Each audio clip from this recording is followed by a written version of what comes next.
welcome Jack Ma. Thank you. Thank you. We've all become very cognizant of Jack and his story. And when Alibaba went public with the largest IPO in history, we knew a lot more about him. So I want to talk about his personal story. I want to talk about how many times he tried and failed and what kept him going.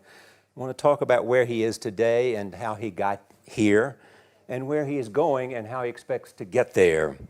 And if he gets there, what will it all mean for him and for the people that he wants to inspire? So I begin with this question, though, Jack. Why are you back at Davos? It's a long break for 7 years. I think my last trip here was year 2008. But I was coming for year 2001 for the Young Global Leader for Tomorrow. And remember, I never heard about the Davos when I came. But when I came, in the Switzerland, so many young people demonstrate. It was such a horrible scene that I asked them, why did they do it? They say, anti-globalization. And I say, why? Globalization is a great thing. Why people don't like it?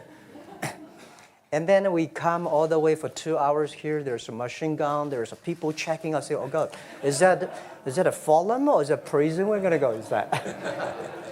But when I joined the forum at the Young Global Leader, I was thrilled by so many ideas. For the first 3-4 years, I learned what does the globalization mean? What does the corporate citizenship mean? What about social responsibility mean? All these new ideas, and I see so many great leaders talking about leadership, and I benefit a lot. And the year 2008 and 2009, when the financial crisis came, I think it's better to go back to work, because we can never win the world by talking. So we go back, spend 7 years. Now I come back, I think it's time to do something return.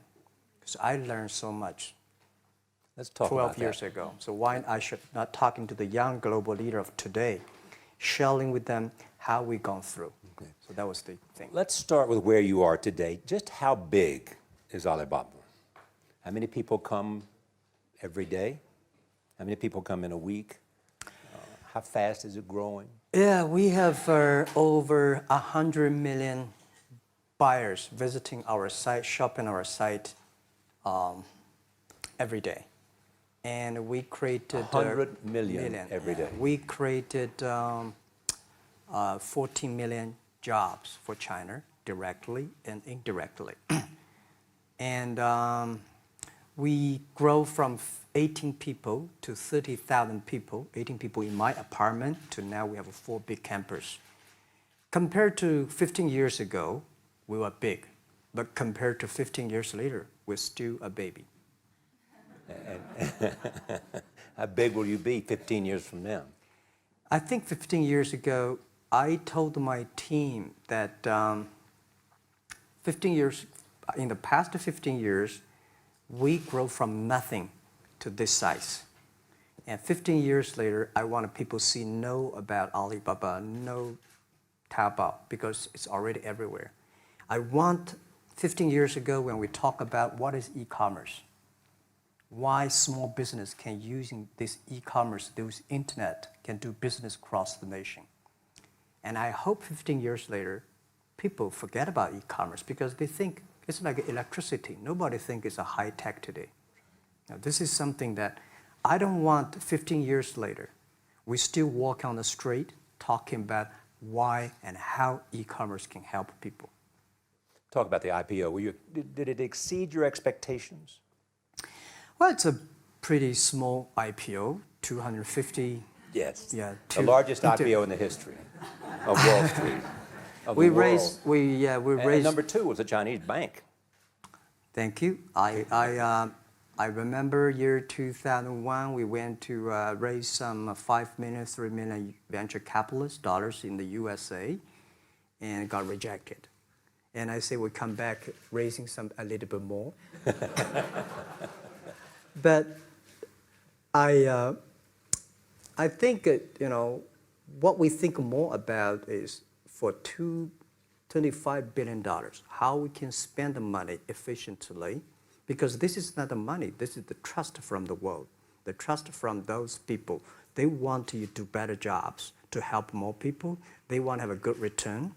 So I think gives me more pressure because when our market cap is bigger than IBM, for a certain day we're bigger than Walmart.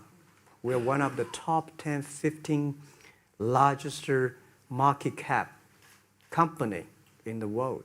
I told my team and myself, is that true? We're not that good.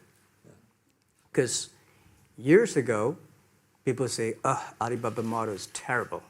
Does not make money, have this and that, all the big bad things, because Amazon is better, eBay is better, Google is better, and there's no such model like Alibaba in the USA. So I told myself and people, we were better than people thought. But today, when we are that big size, I said, no, we are not that good as people thought. We're just a company 15 years old. Average age is 27, 28 years old, young people. We're doing something that human beings have never tried. So I want to talk about the future. Let me take you back to when you were born in Hangzhou, where the headquarters still are. Yep. And your campus is there. You don't have a loot, don't move your loot. Your headquarters Your roots are there. Yeah, you found it there, loot there. You grew up in the 60s. 64. Born in 64. That was the time of the Cultural Revolution. Yeah, it was the end of the Cultural Revolution. It was, well, my grandfather was a tiny landlord, was considered, after liberation, was considered to be a bad guy. So I know how tough it was when I was a kid. You tried to get into 3 colleges. Each time they rejected you. No, I tried. There is an examination that young people, if you want to go to university, you have to take the examinations. So I failed 3 times. Right. But a lot of fail. I failed for funny things that I failed a key primary school test for 2 times. And I failed 3